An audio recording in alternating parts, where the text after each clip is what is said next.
Ya estamos al aire. Félix.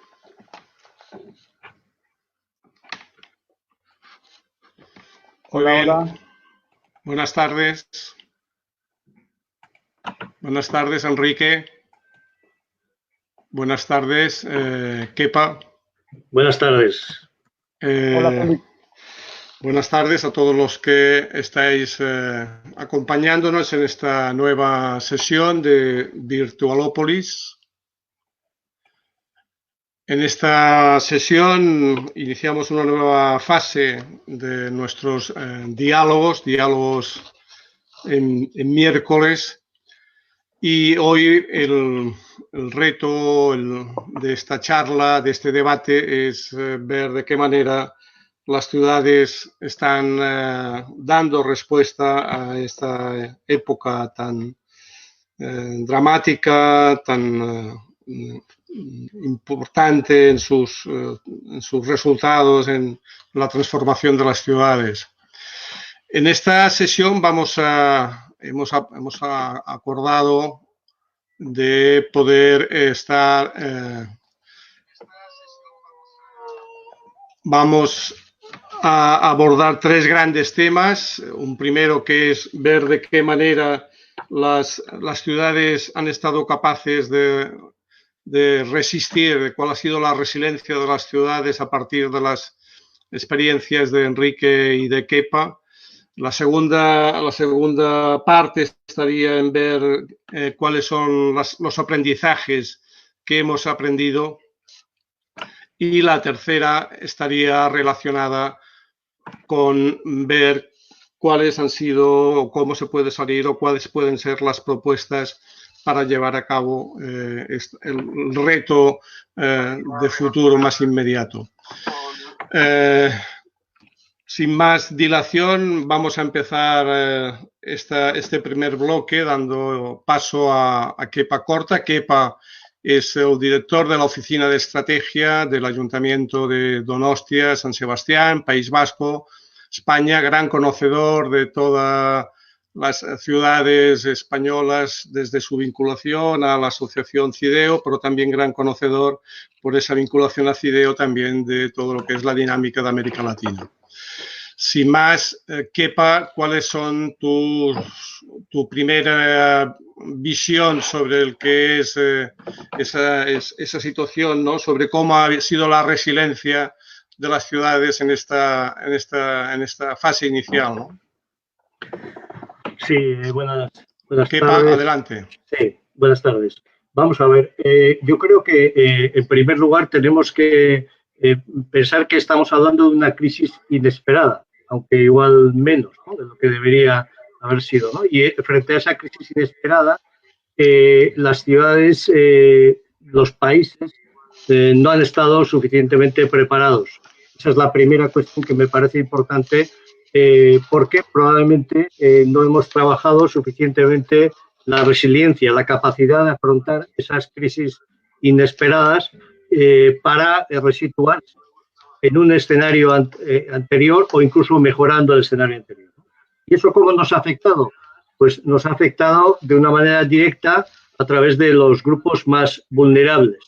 Lo que nos ha pasado es que, por ejemplo, en las ciudades en España, ha sido el colectivo de mayores, muy mayores, que además están agrupados en residencias, los que más han tenido el impacto en el número de fallecidos, lo que ha hecho que la balanza sea realmente espeluznante, ¿no?, desde el punto de vista, ¿no?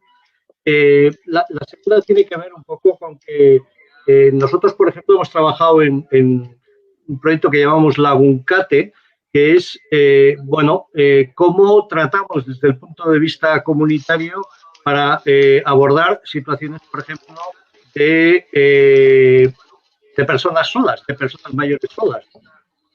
Nosotros tenemos, como decía antes, una población envejecida importante, y tenemos muchas personas que están de alguna manera viviendo solas, personas mayores, y lo que hemos hecho ha sido llamarles por teléfono a todas las personas mayores, ¿no?, para intentar ver cómo están, acercarlas, ¿no?, desde el punto de vista emocional a ellas, ¿no? La primera acción para intentar de alguna manera dar respuesta a esta cuestión tiene que ver con esos grupos vulnerables, ¿no? Los sin techo, las personas que no tienen una capacidad de sobrevivir un tiempo en confinamiento, ¿no? Pues porque su capacidad adquisitiva depende del día a día, ¿no? De lo que puedan hacer o vender o comprar o puedan conseguir en el día a día, ¿no? Ese ha sido un poco el primer esfuerzo, yo creo que de las ciudades, ¿no?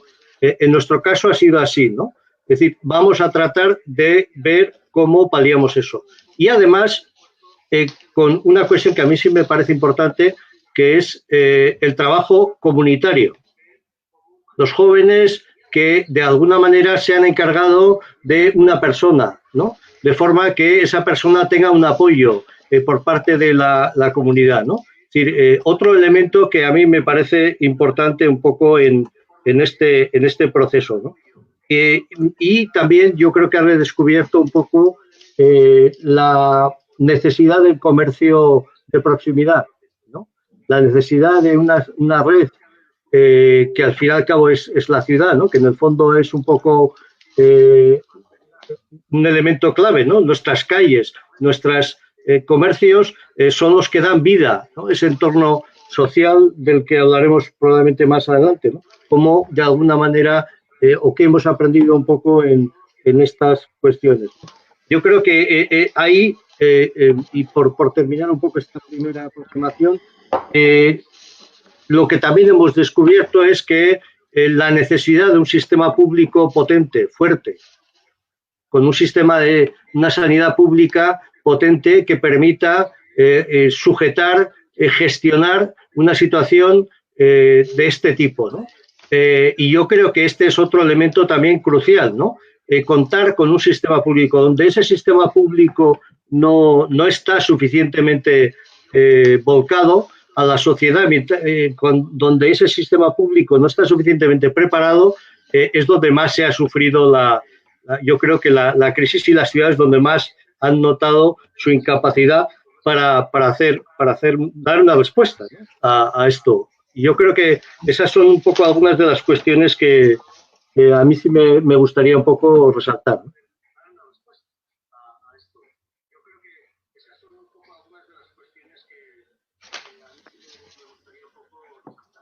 Muy bien, gracias, Kepa. Ahora damos paso a Enrique Glotner. Enrique, recién nombrado secretario,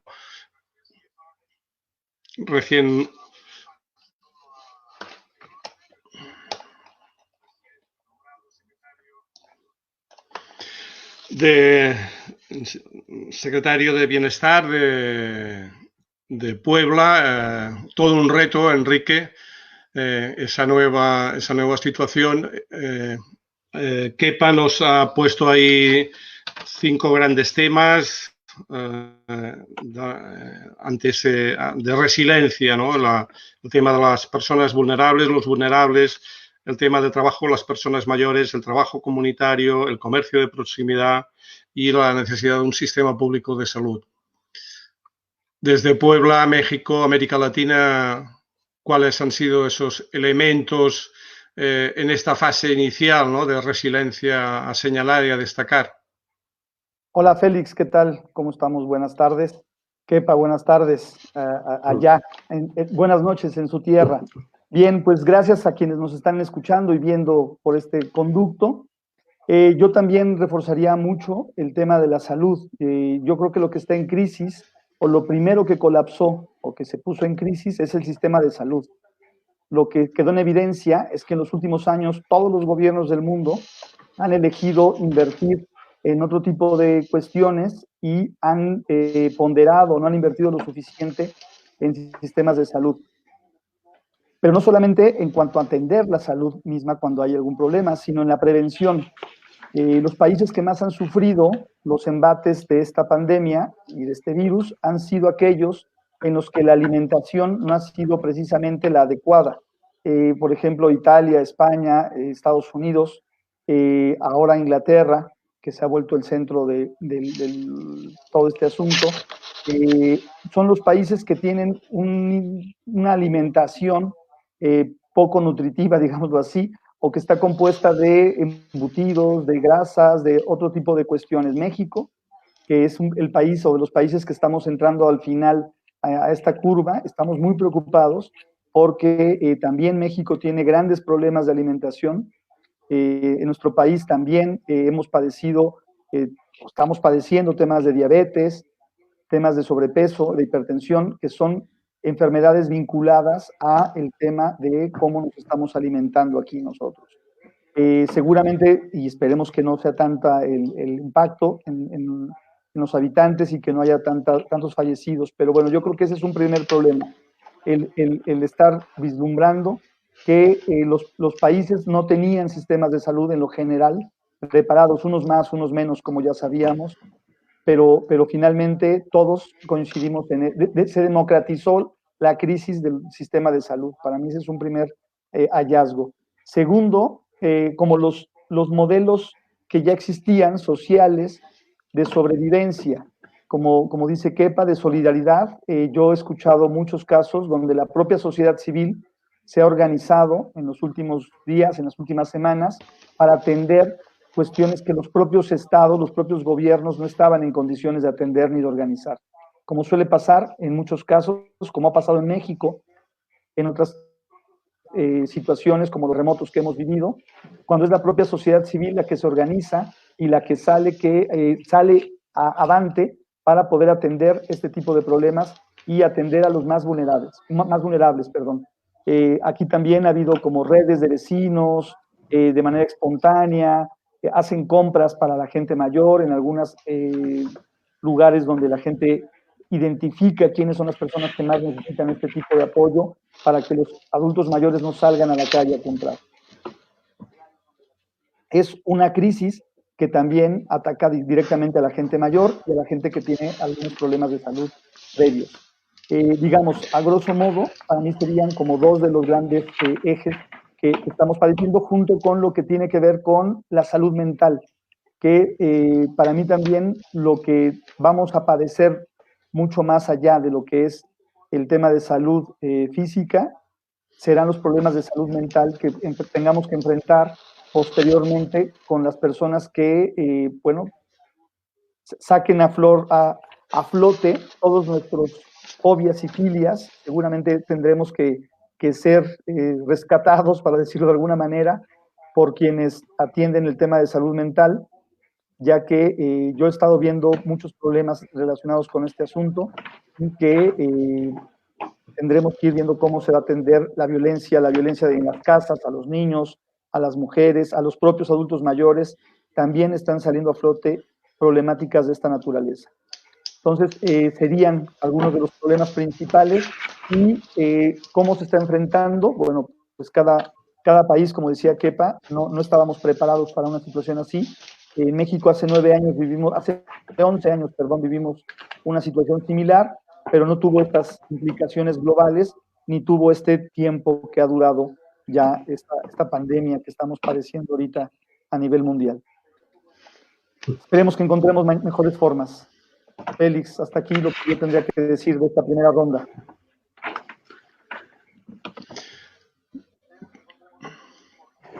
Bien, gracias, Enrique. Apuntar también en este balance de estas primeras aportaciones el tema de salud mental. Yo creo que hoy la prensa en España nos hablaba de que 1 de cada 5 personas está sufriendo problemas de depresión ante esta situación, y creo que es muy necesario poner ahí también un toque de atención y también, tal como apuntaba Enrique, que ha puesto indirectamente el tema de la convivencia, dentro de las casas, ¿no? Con esa que tiene una doble lectura, ¿no? Cómo eso ha agraviado situaciones de violencia, en este caso hacia las mujeres, por una parte, pero también ha puesto, yo creo que hay otra dimensión también de la convivencia que es cuál es la situación de gran parte de nuestras viviendas que no están suficientemente con un mínimo de condiciones, ¿no? Yo, por lo tanto, sí que me gustaría un poco hacer una segunda ronda por parte de ustedes dos, y incorporo un tema que nos acaba de comentar desde Barcelona Jaume Barnada, ¿no? Que él decía, esta crisis no es inesperada, interpreta, o tal como nos apuntaba Jaume, esto, digamos, era de prever. Volvemos otra vez, Kepa, ¿cómo ves, cómo valoras esas reflexiones añadidas por parte de Enrique y esa reflexión de Jaume, que tú también conoces? Sí, bueno, yo creo que por una parte la reflexión de Jaume me parece, yo creo que es inesperada cuando la sociedad no está preparada para una crisis de ese tipo, ¿no? Y yo creo que la sociedad no estaba preparada para una crisis de este tipo. De hecho, pues surgió en China, ¿no? Y todo el mundo estaba aquí mirando, joder, eso pilla en un sitio muy lejano en el que, bueno, pues esto es a ver cómo lo arreglan, ¿no? Y sin embargo, pues al final ha ido ocupando el espacio en todo el mundo.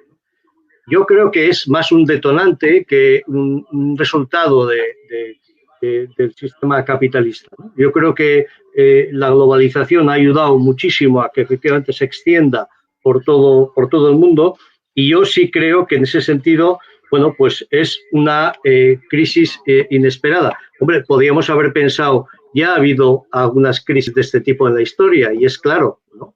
Es decir, en 1918, en la mal llamada gripe española, murieron, algunos dicen que entre 50 y 100 millones de personas, ¿no?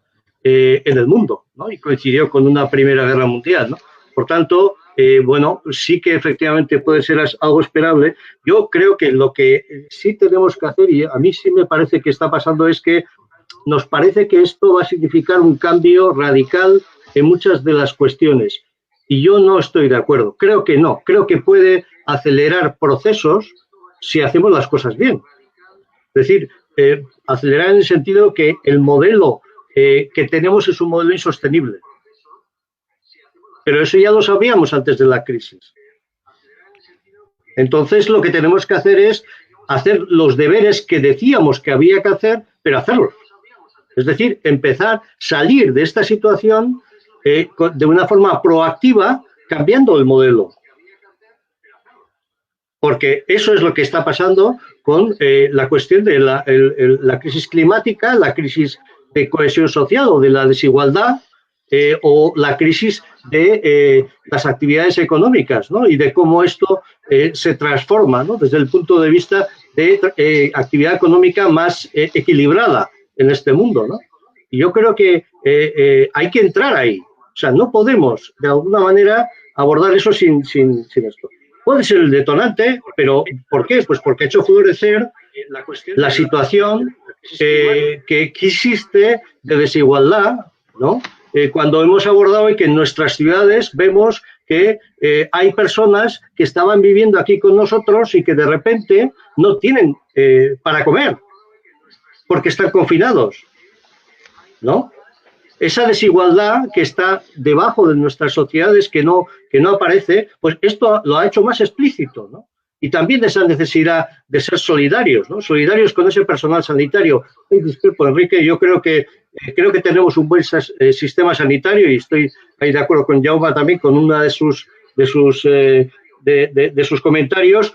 Creo que hemos tenido y tenemos un buen sistema sanitario, que es muy difícil estar preparado con una crisis de este calibre, pero tenemos un buen sistema en muchos lugares. ¿Dónde ha habido mayores problemas?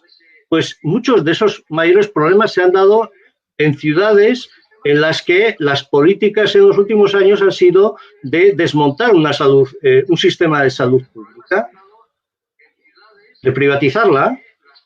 En Estados Unidos, de no tener un sistema de salud pública para quien está trabajando.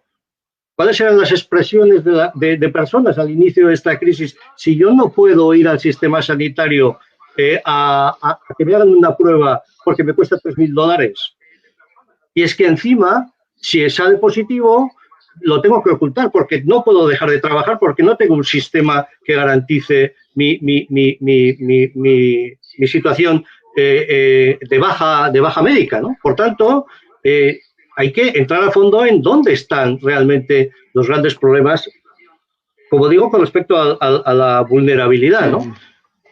Y otro tema también importante, yo creo que también hay que destacarlo, aunque parezca menor, que es el tema del comercio de proximidad. La falta de un comercio de proximidad se hace patente en una situación de este tipo, ¿no? Nosotros ya lo estábamos estudiando con los mayores, ¿no? Necesitamos un comercio de proximidad fuerte en alimentación, en muchas cosas, cercano, y para eso necesitamos comprar en las tiendas que tenemos debajo de nuestras casas. ¿Qué ha pasado? En España, por ejemplo, ha habido contradicciones flagrantes. Se dejaba, y se deja todavía, a Amazon que pueda vender cualquier producto a través de, ¿no? Con una huella ecológica, ¿no? Impresionante, ¿no? Un producto de cualquier lugar del mundo en nuestras casas, ¿no? Pero no podemos dejar que la tienda de ropa o la tienda de electrodomésticos pueda de alguna manera vendernos esa tienda cercana, esas personas que tenemos cercanas, ¿no? También ahí habrá que hacer una reflexión sobre la necesidad de ese comercio de proximidad, ¿no? Y de cómo de esta crisis de alguna manera aprendemos que necesitamos personas a las que mirar a la cara todos los días, ¿no? Que viven con nosotros y que están, y aquí, por ejemplo, que hemos tenido un movimiento de apoyo especialmente a los sanitarios, por las situaciones de riesgo que están viviendo para nosotros, para nuestra salud, pues también esos comercios de proximidad que han estado ahí, que siguen estando ahí, para que las personas mayores también puedan acercarse a comprar alimentos, ¿no? Hay muchos aprendizajes quizá de esto.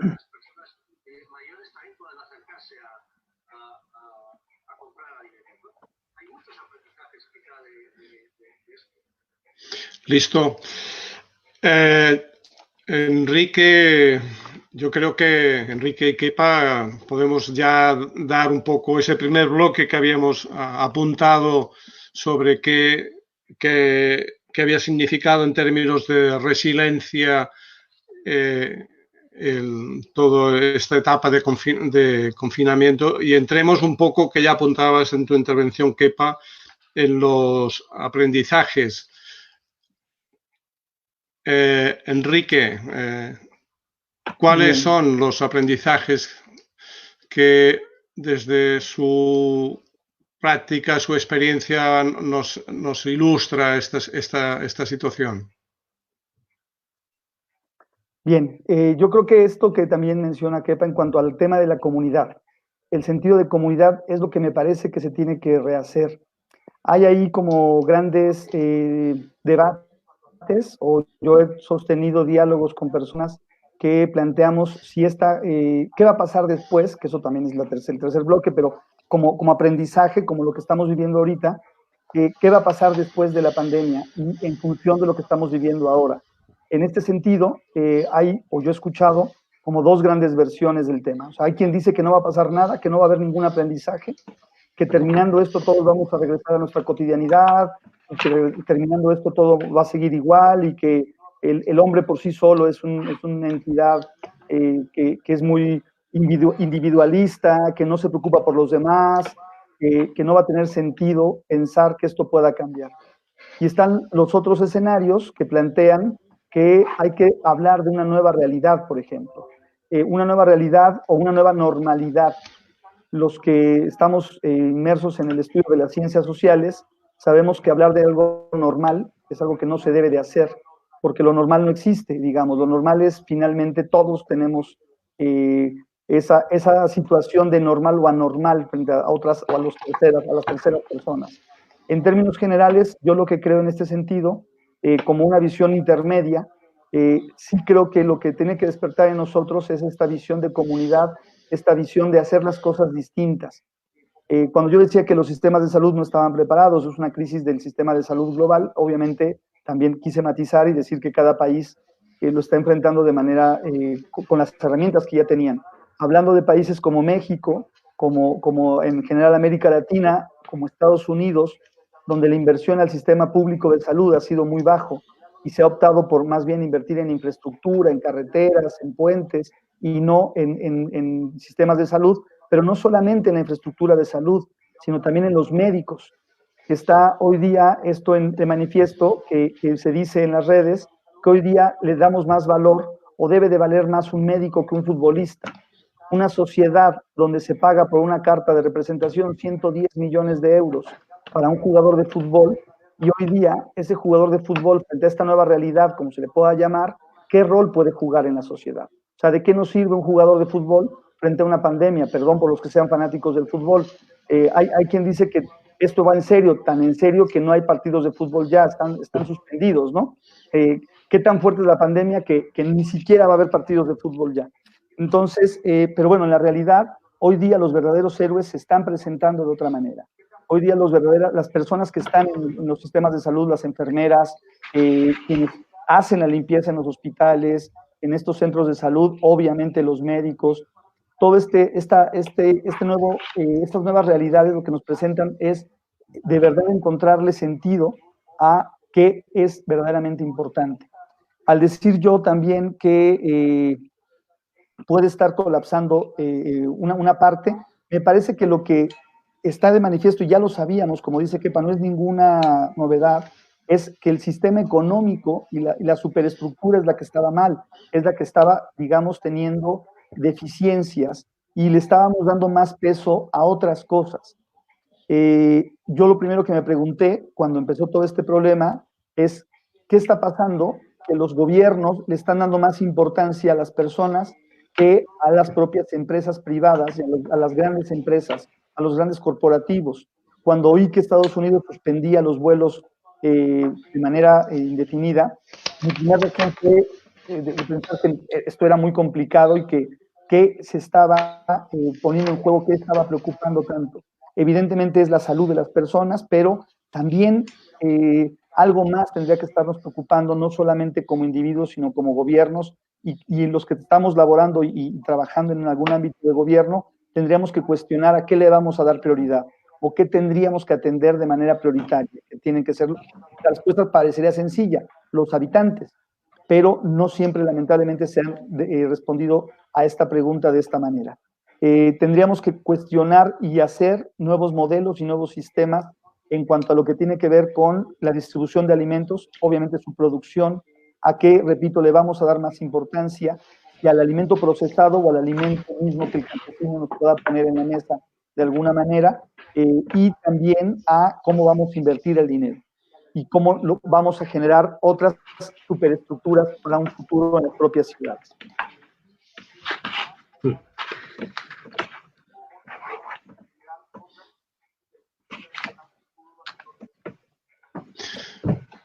Gracias, Enrique. Vamos a, Kepa, a abordar también tu... Sí.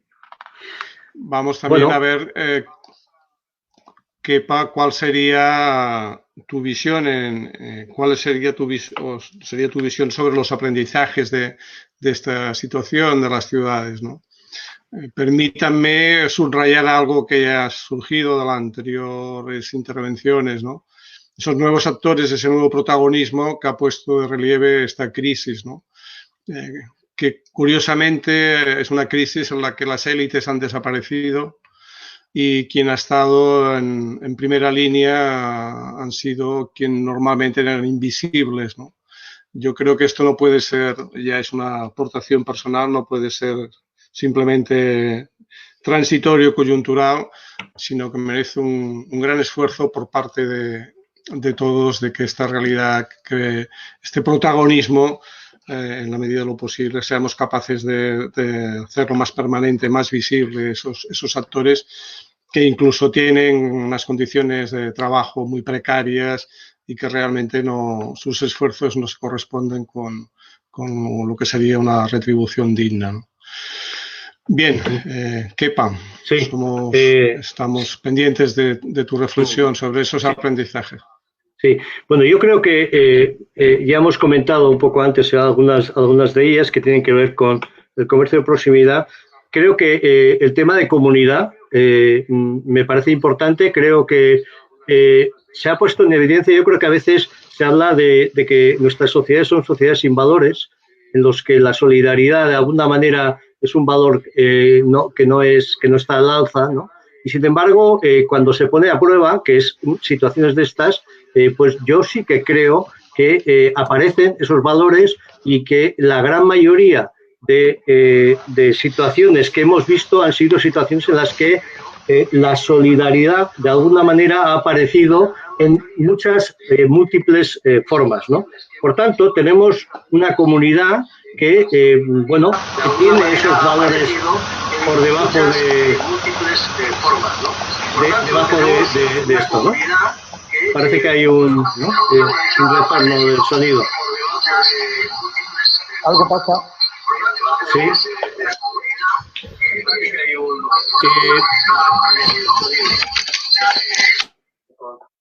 Sí. Hola. Sí, ahora sí. Sí. Vale, perfecto. Bien, no, por una parte yo creo que el tema de valores, a mí sí me parece que efectivamente está ahí, ¿no? Esa mirada hacia las personas con peores condiciones, a esos invisibles que comentabas, Félix, los sin techo, claro, ¿cómo me voy a confinar yo si es que no tengo techo? ¿Dónde me voy a confinar si es que no tengo casa? Por tanto, yo creo que eso es lo que sí que para mí me parece que, sobre todo en unas fases iniciales, puede tener importancia, ¿no? La sanidad pública fuerte, la fragilidad de nuestro sistema, de nuestra forma de vida, la fragilidad, ¿no? Yo creo que ese es un elemento importante, es decir, esa fragilidad puede ayudar a adoptar decisiones de cambio para precisamente ser menos vulnerables. Hay otros aspectos que yo creo que son importantes, aunque no hemos comentado, que es toda la cuestión que tiene que ver con la digitalización, ¿no? Y el proceso de digitalización y los problemas que plantea la digitalización, ¿no? Una de las cuestiones hace 20 años ya, cuando se empezaba a hacer, intentar hacer videoconferencias, recuerdo, era la cuestión de la empatía, ¿no? Es decir, cómo los sistemas digitales, los de vídeo digitales, de alguna manera tienen grandes problemas para que la relación empática aparezca entre las personas que están de alguna manera conectadas, ¿no? Por esta vía, ¿no? La importancia de la calle, de lo físico, de la socialización como un elemento. Aquí, cuando las personas han empezado a salir a la calle, están todos corriendo. Es como Forrest Gump. Esto parece que es una especie de 8 a 11 de la noche la gente puede salir y todo el mundo está haciendo deporte, corriendo, etcétera, ¿no? Es decir, buscando ese contacto social también, ¿no? Además de un poco el deporte. Por tanto, ese contacto social es importante, ¿no? Y luego, yo creo que hay una cuestión que a mí sí me parece clave en toda esta, no sabría si encasillarlo en este apartado, ¿no? Se ha apagado la luz y se encenderá. No podemos considerar esto como si fuese una crisis permanente, es decir, se ha apagado la luz, simplemente, y por tanto ahora no vemos. Podemos tener muchos datos estadísticos del trimestre, de la pérdida del PIB, del desempleo, etcétera, pero es que se ha apagado la luz. Cuando se encienda, ¿cómo saldremos de esa situación? ¿Cómo saldremos de esa situación? ¿Encogidos? Nos quedaremos, se ha encendido, pero a ver si se va a apagar, ¿no? Por tanto, creo que una cuestión muy importante y que no se está gestionando bien desde todos los ámbitos es cómo salimos de esta con una posición proactiva. Es decir, si tenemos ese modelo que está ahí, esos modelos de los que hemos hablado mucho y en los que hemos actuado poco, sobre la movilidad, etcétera, todos esos modelos que tienen que ver con lo que debería de ser las ciudades del futuro y los países del futuro, pues lo que tenemos que hacer es salir corriendo, es decir, empezar proactivamente a actuar en la sociedad y no quedarnos parados, porque eso lo que puede hacer precisamente es aumentar la crisis que ya tenemos pues, por esta paralización. Todas esas personas autónomas que no han podido trabajar durante todo este tiempo, etcétera, necesitan que nosotros cuando salgamos, los que podamos trabajar o actuar normalmente para que ellos puedan tener una economía suficiente para poder sobrevivir en el post-confinamiento, ¿no? Y eso también es importante, porque yo creo que lo que se está trasladando es miedo, es pánico, esto se va a hundir, esto va a ser el acabose. No se va a hundir. No se hundió en 1918 con los cerca de 100 millones de muertos y con una Primera Guerra Mundial. O sea, tenemos que ser conscientes y tenemos que trasladar a la ciudadanía que hay que salir con fuerza, que tenemos que salir con más vigor de esta, ¿no?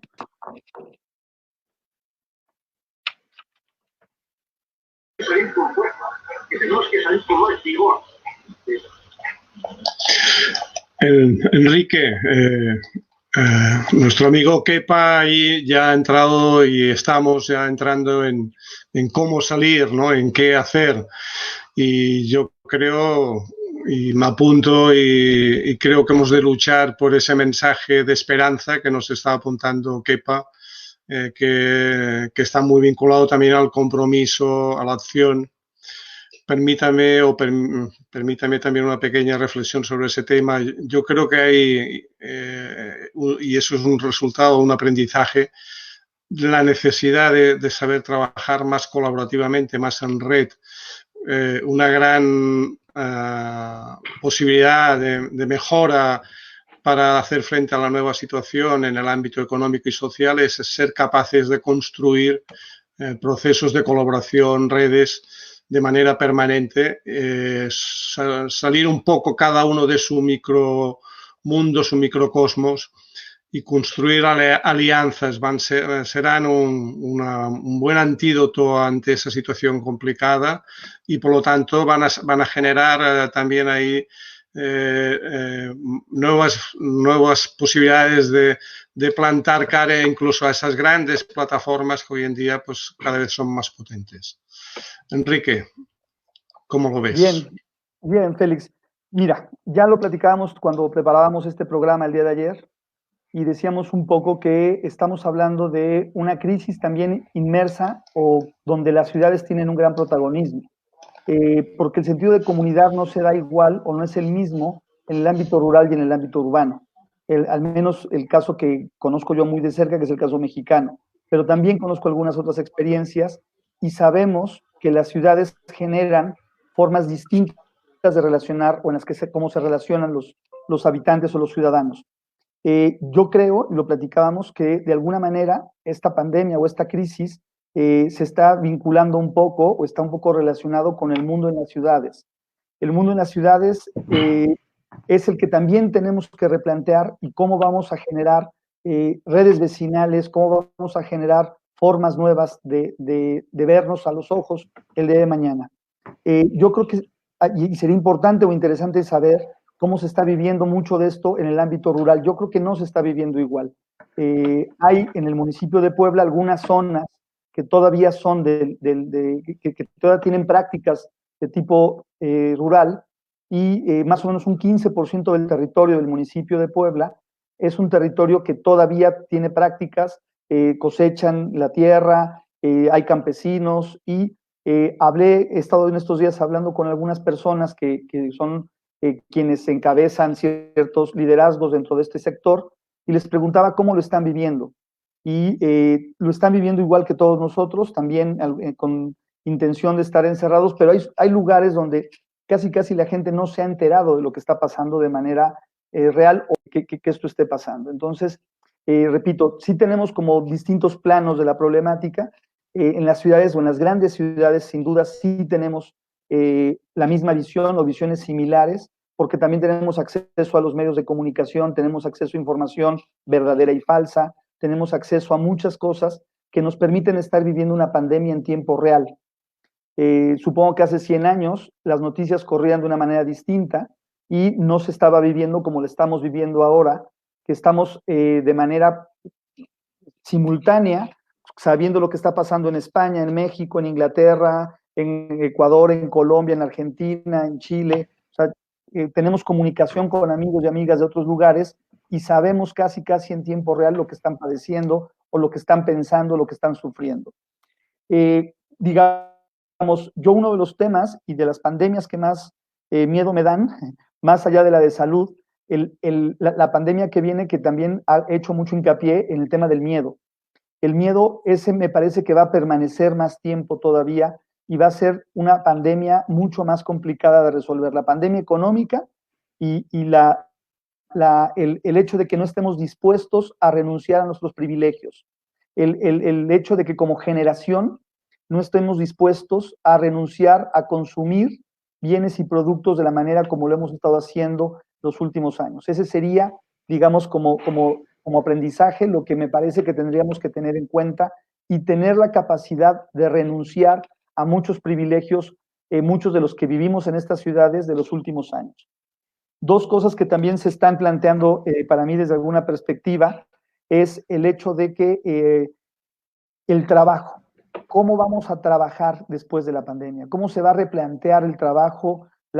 ¿Habrá nuevas formas de empleo? Sabemos todos que hoy día las tecnologías de información, que es lo que estábamos abordando y a lo que hacía referencia Félix al final cuando me hizo favor de darme la palabra, ¿cómo vamos junto con las tecnologías de información a abordar situaciones como el propio trabajo? ¿Esto se va a modificar o va a seguir siendo similar como lo conocemos, o definitivamente habrá personas que ya determinen vivir un confinamiento permanente y decidan ya trabajar permanentemente desde sus casas o con nuevas maneras de hacerlo, porque ya vieron que tal vez no es necesario ir a una oficina y estar teniendo como ciertas formas tradicionales. Y otra relación que me parece interesante es la relación paternidad-hijos o paternidad-niños. Ya hubo un programa de estos en el que se abordó el tema de la infancia, cómo la infancia lo está viviendo. Pero, por ejemplo, el asunto relacionado con cómo se están llevando a cabo ciertas relaciones distintas en cuanto a la paternidad-infancia, que antes era una relación, me parece, un poco más, con menos tiempo que disfrutar. Yo creo que en muchos casos, y yo hablo mucho aquí de mis vecinos al lado donde vivo yo, para muchos niños será el gran momento de su vida, o lo recordarán como con cierta nostalgia, porque todos los días papá y mamá salen a jugar con el niño 1 hora en la mañana y 1 hora en la tarde. Y eso me parece que es un valor que también en muchas familias se puede estar dando como ese reencuentro, al romper esta cotidianidad en la que andábamos, como que se está dando posiblemente la oportunidad de que encontremos nuevas formas de relacionarnos, no solamente como sociedad, sino como familia, que México es la institución que tiene o en la que se ha fundado mucho de lo que hemos resistido en México como país.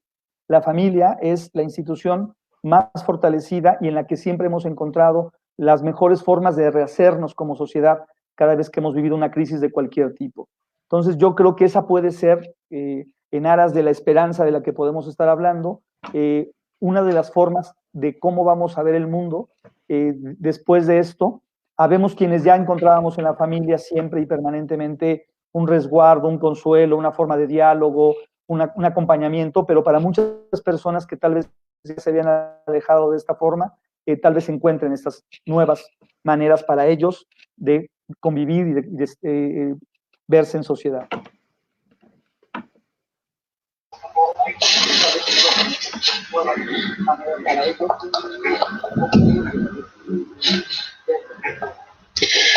Gracias, Enrique.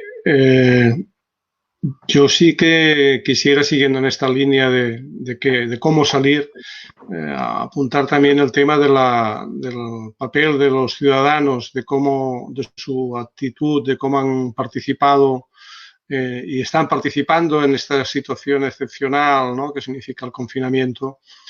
Y para hablar del ejercicio de corresponsabilidad ciudadana y vinculado a ese ejercicio de corresponsabilidad ciudadana, también el papel de la comunicación, de la pedagogía. Algunos municipios han sido, en ese sentido, muy innovadores y han sabido transmitir. Hoy he tenido oportunidad de leer cómo en la región de Oruro, en Bolivia, habían hecho una pedagogía ciudadana de explicar cómo tener una actitud colaborativa ante el confinamiento.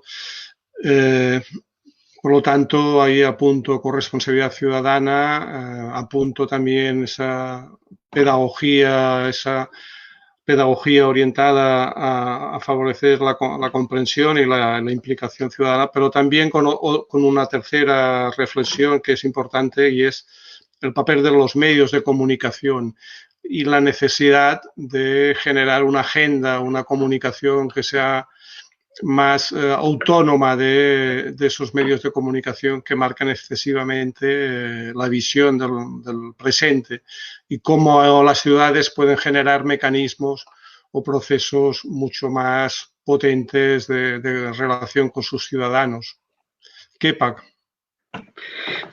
Sí, yo en principio me inclino también a alguna de las manifestaciones que estaba haciendo Jaume. Yo creo que, en general, yo creo que no va a haber grandes cambios. Es decir, coincido en el sentido de que no va a haber grandes cambios derivados de lo que hemos podido aprender estos semanas o estos meses. Yo no creo que se va a transformar con eso nuestra sociedad.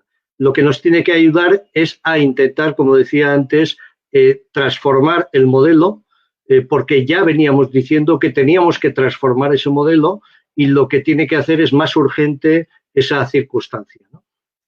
Intentando poner en valor pues esos aprendizajes que hemos comentado en las intervenciones anteriores, ¿no? ¿Y eso qué quiere decir? Pues quiere decir, como decías, Enrique, en parte te doy la razón, en parte no. Yo creo que la alimentación kilómetro cero, la alimentación cercana, la alimentación que está conectada con nuestro entorno y que es un sistema que permite una adecuada gestión de la alimentación, pues es una de las cuestiones que tenemos que trabajar, pero ¿por qué tenemos que cambiar nuestro modelo, ¿no? Derivado del cambio climático, y ese modelo sostenible tiene que llevarnos a comprar más cerca, a alimentarnos más cerca. En el País Vasco, y yo creo que en España en general, la alimentación, bueno, pues yo creo que tenemos un buen sistema. Hay una cosa que se llama dieta mediterránea y estamos bastante orgullosos de la alimentación, y todavía yo creo que esa, a pesar de, bueno, recientemente, ayer concretamente, antes de ayer, hablaba la presidenta de una comunidad de Madrid de que, bueno, se debería alimentar a los chavales con pizzas y, bueno, comida rápida, ¿no? Pero en general la sociedad yo creo que mantiene todavía, a pesar un poco de esos cambios producidos de las sociedades más opulentas, de ese tipo de alimentación, ¿no? Por tanto, tenemos que actuar sobre la alimentación, tenemos que actuar sobre la movilidad. ¿Qué está pasando ahora? Es decir, las ciudades más grandes, las ciudades en las que la movilidad pública es más importante, pues también están sufriendo más importantemente, pues porque hay un mayor contacto social, un mayor y eso está haciendo que las grandes crisis en Nueva York, en Madrid, en Barcelona, etcétera, o sea, hayan sido ciudades que están sufriendo esa situación, ¿no?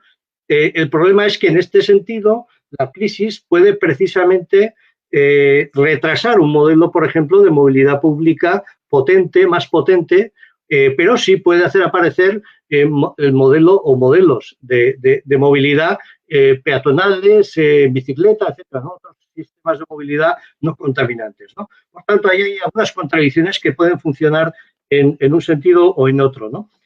Otro tema es el tema de la gestión de los residuos también, de cómo de alguna manera podemos gestionar los residuos. Están las cuestiones que tienen que ver con la cohesión social e inclusión que hemos dicho. Tenemos que actuar ahí, tenemos que ir a unas sociedades menos desiguales, porque es la única manera de poder funcionar, tanto desde el punto de vista de la solidaridad con otros, y eso, por ejemplo, en este sentido, en España, nosotros ya en el País Vasco sí tenemos un sistema de renta de garantía, pero se va a crear una renta de garantía a nivel del Estado para las personas que no tienen ningún recurso, y por tanto bueno, pues va a posibilitar que haya un sistema en el que trate de mitigar esa desigualdad, ¿no? Y también un modelo económico sostenible. No hemos hablado un poco de las grandes cuestiones también que tienen que ver con los modelos con los que hemos ido funcionando, ¿no? Es decir, esa especie de modelo de venta al menor precio y para eso fabrico en cualquier lugar del mundo. ¿Y qué sucede cuando hay una crisis en ese lugar del mundo y yo no tengo las capacidades para poder desarrollar esas actividades económicas, ¿no? Es decir, ese gran problema que se plantea también desde el punto de vista de las actividades. Y me gustaría un poco terminar con un tema que me parece que no es menor, ¿no? La importancia de la cultura, y más teniendo un poco en cuenta en este foro, ¿no? Yo creo que se han hecho o han aparecido algunas formas culturales que tienen más que ver con un modelo cultural en el que la creatividad está en la sociedad, ¿no? Y esa explosión de creatividad a mí me parece muy interesante, porque nosotros, por lo menos en nuestra ciudad, estamos tratando de cambiar un modelo en el que la cultura está programada a una cultura que surge, es decir, cómo podemos nosotros plantearnos el humus, como suelo decir yo, el humus para que crezca, ¿no? Y ese humus es facilitar los procesos en los que la cultura sale de la ciudadanía y de la sociedad, ¿no? Y por tanto, pues esta es una crisis de la cultura programada profunda y también de los actores culturales, ¿no? Pero también nos está diciendo que deberíamos de orientar las políticas culturales más hacia la creación y no tanto hacia la programación pública, ¿no? Y por tanto, que también, no digo que no haya que hacerlo, pero hay que alimentar de alguna manera esa creatividad que ha surgido y que ha sido muy patente en esa especie de cultura de los balcones, ¿no?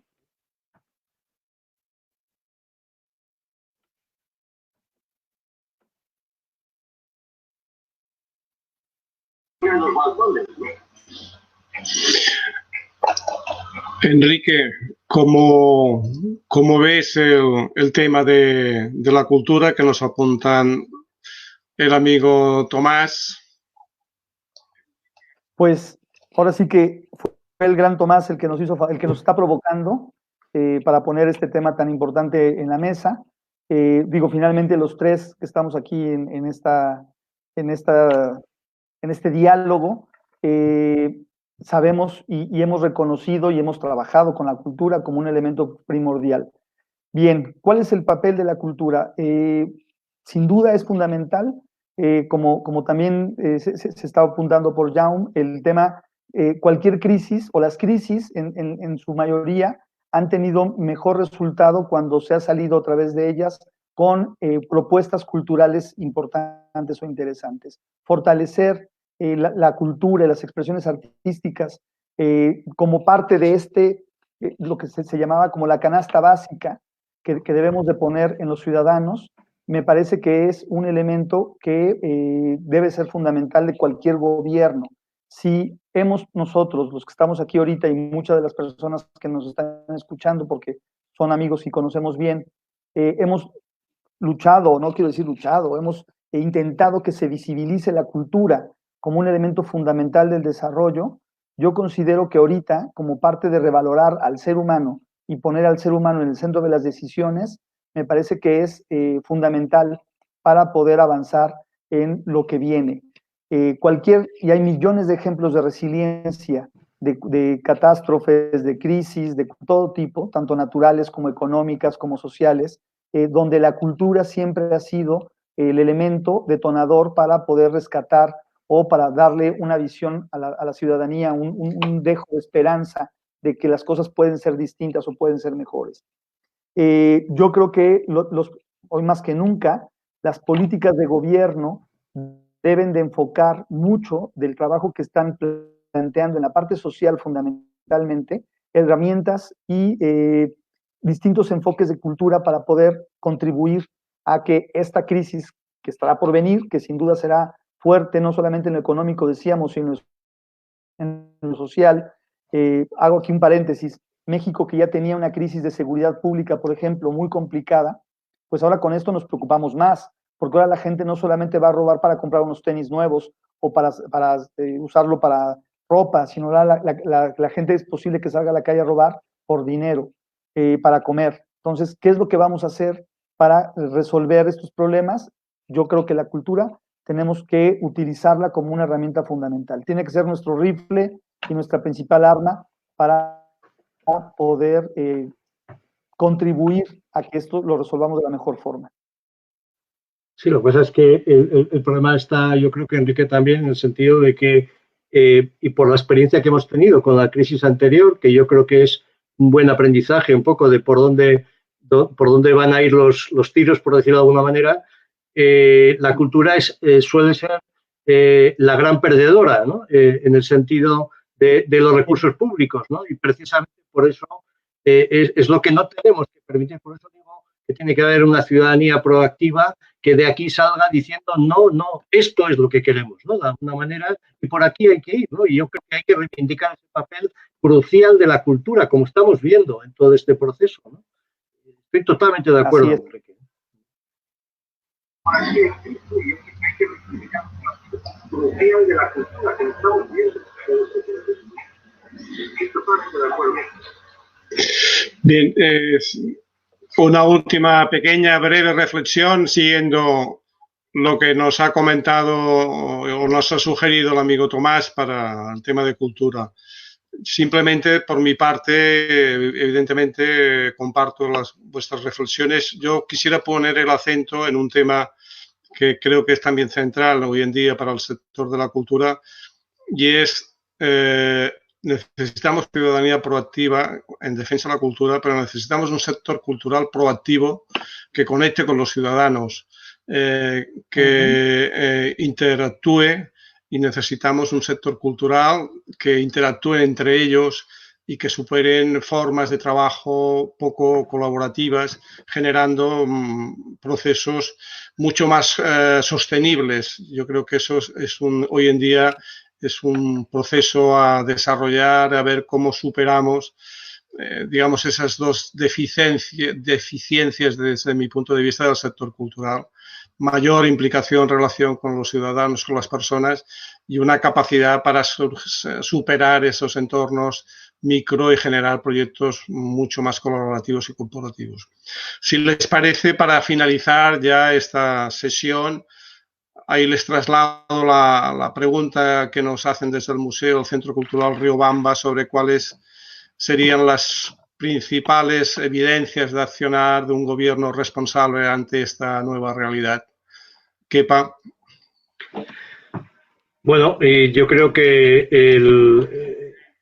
el asumir un liderazgo a la hora de enfrentarse a esta situación, ¿no? Yo creo que estamos viendo en las realidades, distintas realidades del mundo, como decías, Enrique, pues efectivamente no estamos conociendo solo lo cercano, sino que estamos viendo cómo se está actuando en otros lugares, y hay liderazgos muy interesantes, ¿no? Muy distintos, pues Nueva Zelanda, ¿no? o Alemania, ¿no? Liderazgos distintos, muy femeninos, y yo creo que ahí hay también un aprendizaje importante, ¿no? Es decir, hay que asumir liderazgos cercanos a la ciudadanía, y yo creo que asumiendo ese rol que también tiene que tener la ciudadanía, como decía antes, proactivo, para intentar salir de esta situación reforzados y en el camino adecuado. Es decir, aprendiendo de los grandes errores que se estaban ya cometiendo con anterioridad a esto, ¿no? Yo creo que esa es un poco la pieza fundamental. Un liderazgo compartido con la ciudadanía, con la sociedad, es la clave. Y yo creo que donde se ha ejercido de la manera adecuada, bueno, los resultados han sido mejores, ¿no?, que en otros, ¿no? Pero, como digo, ese liderazgo tiene que continuar en esta salida de esta situación con acciones orientadas a este cambio de modelo que tenemos en los diferentes aspectos, ¿no? No es el momento de las grandes infraestructuras. Después de la crisis del 29, bueno, ¿no? Todo el proceso en Estados Unidos, ¿no?, de la aquel enorme plan, ¿no? No es ese proceso, es otro proceso y hay que tener líderes con esa capacidad para verlo, para actuar con ese criterio. Bien, yo de manera rápida también quisiera comentar que, ya para cerrar la idea, yo creo que en algunos casos vamos a tener que regresar al origen de donde veníamos. Yo creo que en los últimos 70 años hemos olvidado cuáles eran aquellos modelos que funcionaban, en el caso de México, un ámbito de solidaridad, de cooperación, las vecindades en México, cómo las personas en estas pequeñas viviendas cooperaban para que todos tuvieran una fiesta, y cada quien ponía una parte de ella. Cuando empezaba la crisis, a 3 buenos amigos con los que comía, ellos me decían que cómo veía yo venir, y la verdad es que no pensé que fuera tan fuerte el impacto de todo lo que estamos viviendo, pero yo lo que les comentaba es que teníamos que empezar a recuperar formas de vida de nuestros abuelos.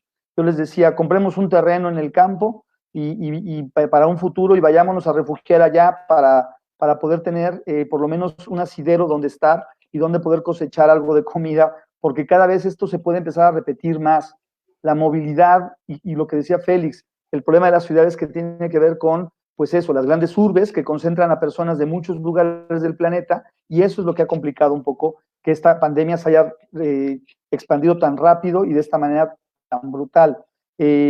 Entonces, sí creo que tenemos que observar en las formas antiguas de hacer sociedad maneras en las cuales nosotros pudiéramos encontrar formas y adaptarlas a nuestra realidad moderna. Ese sería para mí como un aprendizaje también, hacer una revisión del antes para poderlo trasladar a la hora y que este ahora pueda tener, decía yo hace un rato, formas en las que tengamos que renunciar a privilegios que muchos de nosotros hemos tenido y que me parece que es el momento de renunciar a muchas formas de vida, de consumo, de relacionarnos socialmente. Tendríamos que empezar a pensar cuáles de ellos somos capaces de renunciar.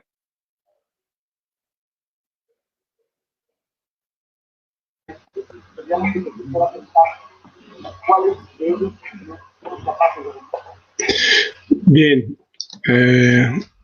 hemos ya cubierto el tiempo que estaba programado, más de 1 hora.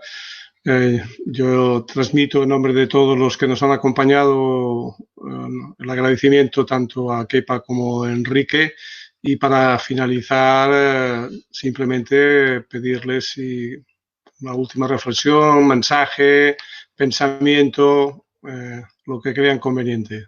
Kepa. Bueno, insistiría un poco en que en el mensaje que he dado un poco al final. Yo creo que tenemos que salir de esta incorporando los aprendizajes que hemos tenido y que tenemos, pero intentando volver a una normalidad distinta, ¿no?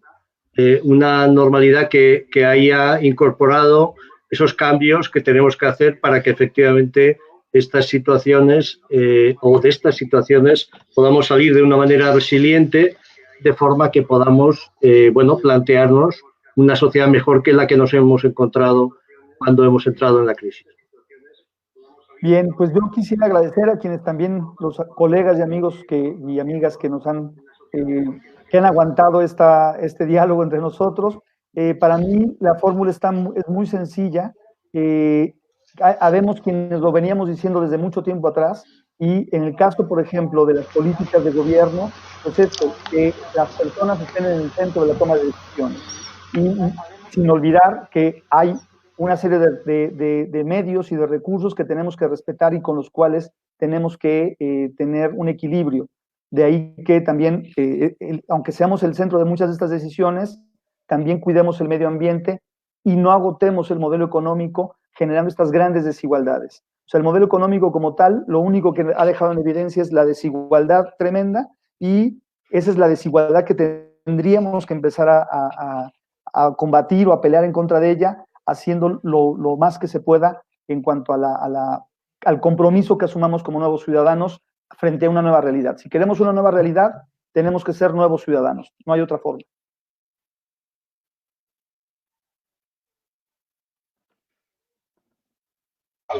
Tenemos una nueva realidad, tenemos que ser nuevos ciudadanos. Muy bien, Pues de nuevo, gracias a todas y a todos. Un fuerte abrazo cooperativo desde Barcelona, Donostia, San Sebastián y Puebla, y invitarles a la próxima sesión, el próximo miércoles del Virtualópolis. Gracias y un fuerte aplauso para nuestros contertulios. Ha sido un gran placer. Buena tarde. Un fuerte abrazo. Adiós.